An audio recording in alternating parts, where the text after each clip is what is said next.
You know who's next for the Multiversus Yay or Nay series? My mom! That's right, it's gonna be Muscle Man. So welcome to the Multiversus Yay or Nay series.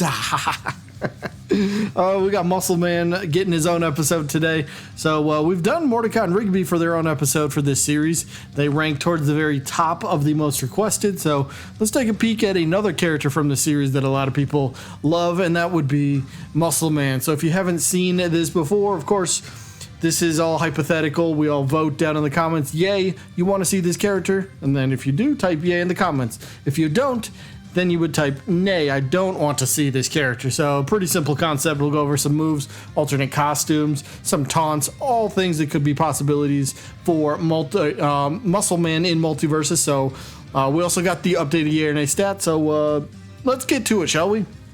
We'll start with move number one. I'm going to call this one like a lunging ground punch, I suppose. Here's how this works. This attack would probably have a little bit of a startup, but Muscle Man will end up jumping into the air, and then he will come flying downwards at like a 45-degree angle, striking the ground with a powerful punch. Muscle Man is pretty strong, so this move would hit pretty hard, right?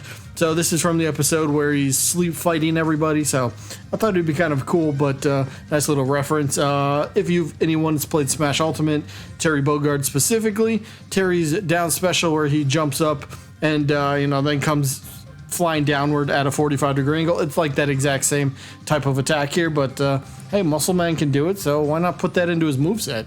Move number two, let's go. I called this one the stomach counter. Now, I don't think we have any moves that are like actual counters in Multiverses. Maybe we should stay away from that, but maybe for Muscle Man it does kind of work. So the stomach counter, right? This idea would give Muscle Man one of those traditional counter attacks by using his stomach, right? So any melee, or heck, we could probably even say projectile attacks, would get reflected back at the original attacker, right? So your opponent comes to melee you, you hit this counter, and boom, they end up hitting themselves for, I don't know, double the damage or whatever it might be. Or if it's a projectile, you can use this counter and send the projectile right back at whoever it came from, right?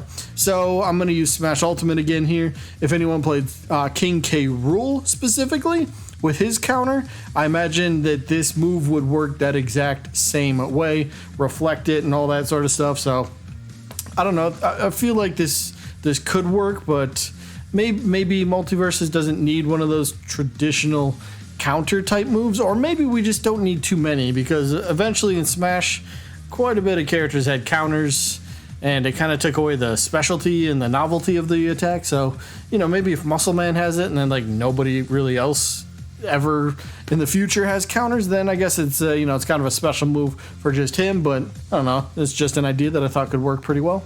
And for move number three, we're going to go with a good old trusty shotgun. That's right. Muscle Man here will end up pulling out the shotgun. And the attack, I imagine, he just fires out one shot. Now, why only one shot and then you kind of got to reload, or the move would end up going on cooldown? Why would that be? Just, this would be a pretty powerful attack. So the way shotguns normally work, right? The closer you are to the shotgun, or the opponent is to the shotgun blast, the more damage they will receive. However, there will be pellets that will fly a little bit further, so this will have a tiny bit of range to it, but closer to the shotgun blast, the more damage the opponent will end up receiving. So I imagine this working really well as, say, like a grounded side special, or heck, you could even just make it side special altogether. So on the ground and in the air, this would be a pretty big attack. I would imagine this would be a really reliable KO move as well. So, but yes, this move should go on cooldown because we don't need no shotgun spams. So yeah, either way, shotgun, big powerful move, great for KOs, and just be a fun attack all around. Now let's move on to some alternate costume ideas for Muscle Man. Again, if you have your own ideas, feel free to drop those in the comments. So first one that I'm going to come up with, what about the episode, what do they call it? Past Muscle Man, I think. Basically, he's kind of got like the mohawk look going on, and I thought something like that could be kind of fun for like an uncommon type of type of costume. You know, nothing major, but it's still something, and I think some fans would like that. I mean, I'd buy that. If Muscle Man was playable and this was an alternate costume, I would instantly purchase this. I don't know, I just like the look. So it's one idea. Another one I would definitely purchase, and I think more people would like this one. The number one prankster outfit. You know, get the number one prankster headband on and get like the war paint on his face. I think this would be a really fun one as well. Maybe this would be a uncommon, maybe a rare. This could be a rare alternate costume for him, but still, this would be a really fun one. I would, hands down, no doubt, I would love to buy this one. So there's just a couple options for some alternate costumes. And now for some possible taunts, I think we got to go with the obvious one. Even though I guess this could end up being like a winning animation too, but just where he kind of like takes his shirt off and kind of like twirls it over his head. It's classic Muscle. This needs to be a taunt or the winning animation, one or the other. This needs to be a part of his character if he becomes, you know, playable in Multiversus in some way. So obviously that needs to be included. And then one more that I have here is him kind of just, I guess, I forget, I don't remember where this one comes from, to be honest, but he's got like 2 soda cans and he's kind of like rocking out a little bit. So I don't know, just kind of him, well, rocking out a little bit. He's just kind of headbanging a little bit. He's got the sodas, and I don't know if he's pretending to play drums or something. I honestly forget where this came from, but you know, it's an idea for another alternate, or for a taunt here. So, you know, why not throw that in there? Now for the yay or nay portion of the video, or I guess my opinion, I'm going to give him a very big, solid 100% yay. I think he'd be a fun character. I think he'd definitely fit the bruiser type role much better than Morty fits the bruiser. I think Morty, like, that's a whole different conversation, but Morty doesn't, yeah, like I said, a different conversation, but definitely a bruiser type character, I would imagine. So very fun character, I imagine, but yeah, that is only halfway through the video because now we have the updated yay or nay stats. And we will begin with characters ranked 1 through 6. We got Daffy Duck, Wile E. Coyote, and Raven in the top 3. They did not change their positioning from last time we seen it. But then at 4 through 10, we got Ben 10, or 4 through 6, I should say.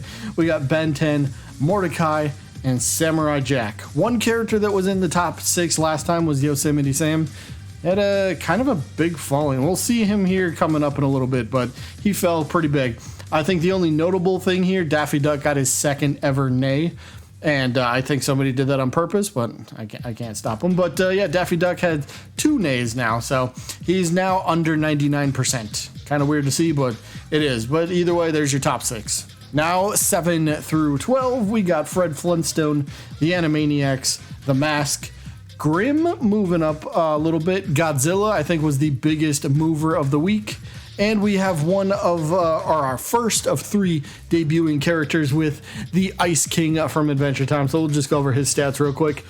88 total votes, 79 yeses, and 9 nays or no's. So he starts off with an 89.77% yes to no ratio, which isn't too shabby. Starting off in 12th place.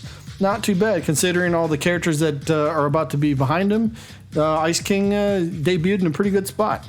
Now on to 13 through 18, we got Johnny Bravo, Yosemite Sam. Look at that. Yosemite Sam went from 4th place in last time's rankings. 4th place. He's now in 14th place. He dropped 10 spots. He had a really rough time, but he's in 14th. We got Joker in 15, King Kong 16, Scorpion in 17th, and Static Shock in 18th. I like to see that. I'm a big fan of Static. So, I think pretty much like, well, no, only 2. Only Johnny Bravo and Yosemite Sam ended up losing percentage. Like Sam, look at that. He lost 2.79%. That's quite a bit. It's not a downfall, but maybe he'll be able to correct course, going forward. But we can only wait and see.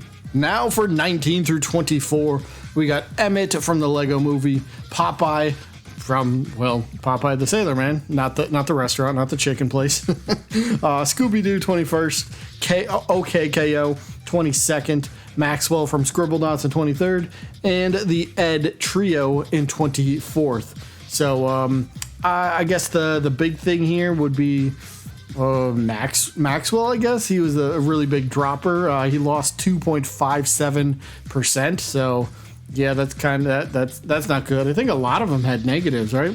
There's only 2 that had nope. Never mind. There's 3 that had positive. Scooby, KO, and the Eds all had positive. But yeah, there you go. Top 24 so far. Now for 25 through 30, we got Black Hat, Gumball, Mau Mau, Pennywise, Pibby, and Vilgax. Nothing too crazy here. A lot of negatives. Black Hat, Gumball, Mau Mau, all negative. We had, let's see, Pibby negative and, nope, just Pibby negative. So Pennywise and Vilgax both had positive increases to their percentage points. So there you have that. Yeah, 25 through 30. There you go.